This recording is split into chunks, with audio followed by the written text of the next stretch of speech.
Assalamualaikum warahmatullahi wabarakatuh. Perkenalkan, kami dari mahasiswa KKN UNJ 2021 jurusan Pendidikan Teknik Otomotif UNJ. Di sini kami akan berbagi tips mengenai perawatan ringan pada mobil yang bisa kita lakukan sendiri secara otodidak di rumah masing-masing. Di antaranya yang pertama pengecekan air aki, yang kedua pengecekan air radiator, untuk yang ketiga pengecekan minyak rem, yang keempat pengecekan oli mesin, dan untuk yang kelima yang terakhir pengecekan air washer. Baik, mari kita saksikan videonya. Ya, langsung aja. Yang pertama kita pengecekan baterai. Untuk yang pertama kita cek adalah ini konektornya, plus minusnya ini apabila kendor kita kencangkan dengan obeng atau obeng dengan kunci. Terus yang kedua kita cek ketinggian air. Apabila sudah di garis ini tandanya sudah bagus. Nah, untuk ini kita cek ya, ini masih di sini ya, jadi tandanya air akinya masih bagus. Apabila airnya di garis paling bawah, tandanya air akinya berkurang dan akan mengakibatkan akinya cepat rusak. Dan apabila ingin menambah air akinya, kita gunakan ya air aki di sini. Ini banyak dijual di bengkel-bengkel. Tapi apabila kita ingin menambah air akinya dengan menggunakan ini, jangan terlalu berlebih karena bisa mengakibatkan rusak komponen di sini, korosi, atau juga bisa mengakibatkan tidak bisa starter kalau airnya berlebih. Selanjutnya yang kedua adalah pengecekan air radiator. Nah, berikut bisa dilihat ada ini ada full. Nah, full ini adalah batas air radiator yang seharusnya. Bawahnya full ini ada garis. Apabila air radiator sudah di bawah garis ini, maka air radiator dikategorikan kurang, maka perlu dilakukan penambahan air radiator. Air radiator ini berfungsi untuk mendinginkan mesin. Jadi, sewaktu mesin bekerja, agar kinerjanya bisa optimal, perlu didinginkan dengan air, sehingga mesin tidak overheat. Apabila air radiator ini kurang, maka kinerja mesin tidak bisa optimal, dan bisa menyebabkan mesin overheat dan bahkan kerusakan pada mesin itu sendiri. Untuk penambahan air radiator, bisa menggunakan ini. Ya, bisa diperhatikan saat air radiator kurang maka dilakukan penambahan menggunakan air ini ya. Selanjutnya air radiator ini juga perlu dilakukan pengurasan, yaitu setiap 20.000 km atau jika airnya sudah keruh. Bagaimana kita mengetahui airnya keruh? Kita urutkan ini selangnya, kita cek, kita buka tutupnya. Nah, bisa diperhatikan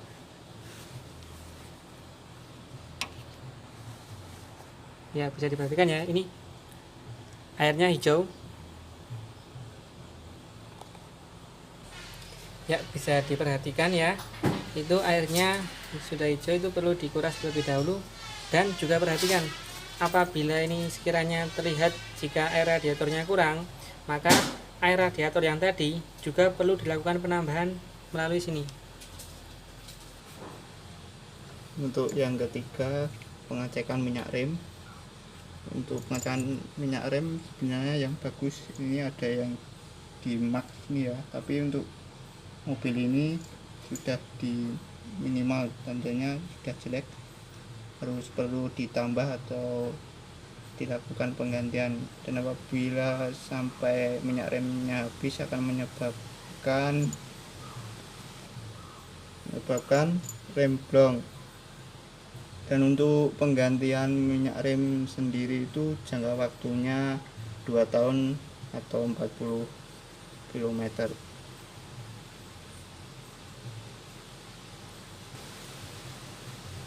Ralat ya, untuk kilometernya 4000 km dan jangkanya 2 tahun. Baik, langkah selanjutnya yang keempat adalah pengecekan oli. Bisa kita lihat ini adalah stik olinya. Pertama kita tarik dulu stik olinya. Ya, ini stik oli kita tarik terlebih dahulu. Kemudian saat stik oli ditarik pasti nanti akan basah dengan oli seperti ini. Selanjutnya kita bersihkan dulu oli yang menempel pada stik oli dengan lap. Ya, ini kita ambil lap, kita bersihkan dulu stik olinya.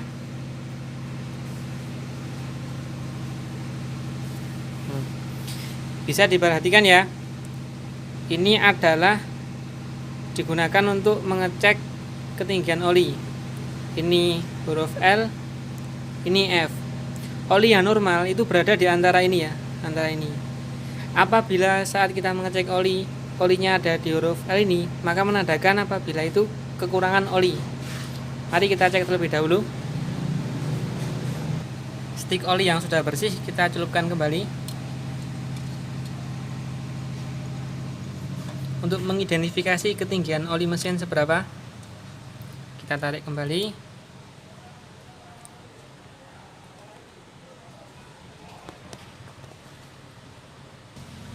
Ya, bisa diperhatikan kondisi oli ini membasahi huruf L. Jadi di bawah rata-rata ya. Jadi harusnya dalam keadaan seperti ini oli mesin perlu ditambahi.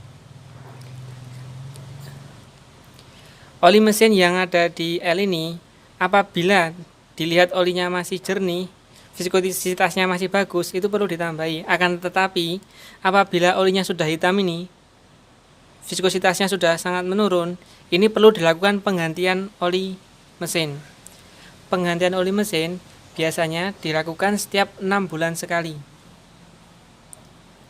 atau setiap 10.000 km dari mobil itu sendiri. Ya, perlu diketahui di saat kondisi oli mobil berkurang ini sudah di taraf yang seharusnya tidak boleh, itu bisa mengakibatkan komponen-komponen besi di dalam mesin itu saling mengenai hingga menyebabkan aus.